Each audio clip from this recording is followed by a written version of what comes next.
ಚೀನಾದ ನೂತನ ಎಐ ಮಾದರಿ ಡೀಪ್ ಸೀಕ್ ಟೆಕ್ ಜಗತ್ತಿನಲ್ಲಿ ಗಮನ ಸೆಳೆಯುತ್ತಿದೆ.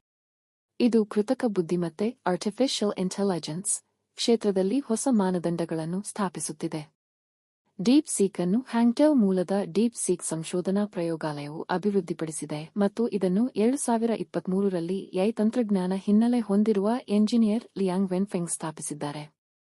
ಡೀಪ್ ಸೀಕ್ V3 ಮಾದರಿಯು advanced open source AI system ಅನ್ನು ಹೊಂದಿದೆ ಮತ್ತು ಇದು ಓಪನ್ಎಐನ ಚಾಟ್‌ಜಿಪಿಟಿಯನ್ನು ಹಿಂದಿಕ್ಕಿದೆ.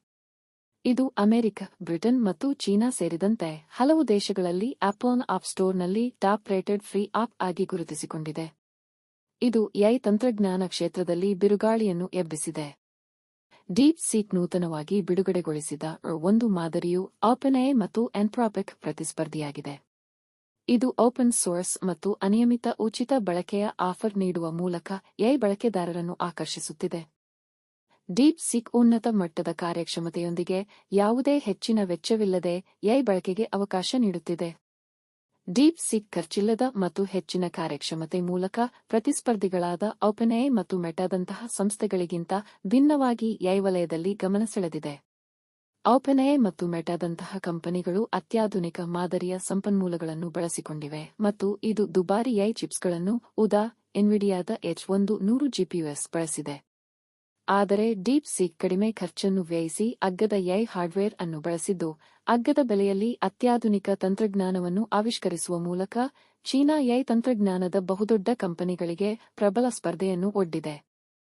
ಡೀಪ್ ಸೀಕ್ ಎಐ ಅಸಿಸ್ಟೆಂಟ್ ಉಚಿತ, ಅನಿಯಮಿತ ಮತ್ತು ಓಪನ್ ಸೋರ್ಸ್ ಆಗಿರುವುದು ಇದರ ಪ್ರಮುಖ ವಿಶೇಷತೆ. ಇದರ ಪಾರದರ್ಶಕತೆ ಮತ್ತು ದಕ್ಷತೆ ಮೂಲಕ ಪ್ರತಿಯೊಬ್ಬರೂ ಎಐ ಅನ್ನು ಸುಲಭವಾಗಿ ಬಳಕೆ ಮಾಡಲು ಅನುವು ಮಾಡಿಕೊಟ್ಟಿರುವುದು ಇದರ ಜನಪ್ರಿಯತೆ ಹೆಚ್ಚಲು ಕಾರಣವಾಗಿದೆ. ಚೀನಾದ ಈ ಹೊಸ ಆವಿಷ್ಕಾರದಿಂದ ಅಮೆರಿಕ ತೀವ್ರ ಕಳವಳಗೊಂಡಿದೆ.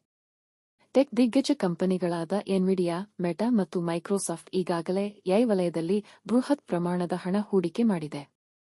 ಜೊತೆಗೆ ಅಗ್ಗದ ಬೆಲೆಯ ಡೀಪ್ ಸೀಕ್ನ ಸ್ಪರ್ಧೆ ಎದುರಿಸುವಂತಾಗಿರುವುದು ಎಐ ಜಗತ್ತಿನಲ್ಲಿ ತಲ್ಲಣ ಮೂಡಿಸಿದೆ. ಚೀನಾದ ಉಚಿತ ಎಐ ಡೀಪ್ ಸೀಕ್ ಮಾರುಕಟ್ಟೆಗೆ ಲಗ್ಗೆ ಇಟ್ಟ ಪರಿಣಾಮ ಅಮೆರಿಕದ ಬೃಹತ್ ಚಿಪ್ ಮೇಕರ್ ಕಂಪನಿ ಎನ್ವಿಡಿಯಾದ ಷೇರು ಮೌಲ್ಯ $17 ಕುಸಿತ ಕಾಣುವ ಮೂಲಕ ಅಂದಾಜು $593 ಬಿಲಿಯನ್ ನಷ್ಟ ಕಂಡಿದೆ. ಇದು ಅಮೆರಿಕ ಷೇರುಪೇಟೆಯ ಇತಿಹಾಸದಲ್ಲಿ ದಾಖಲೆ ಪ್ರಮಾಣದಲ್ಲಿ ನಷ್ಟ ಕಂಡಂತಾಗಿದೆ.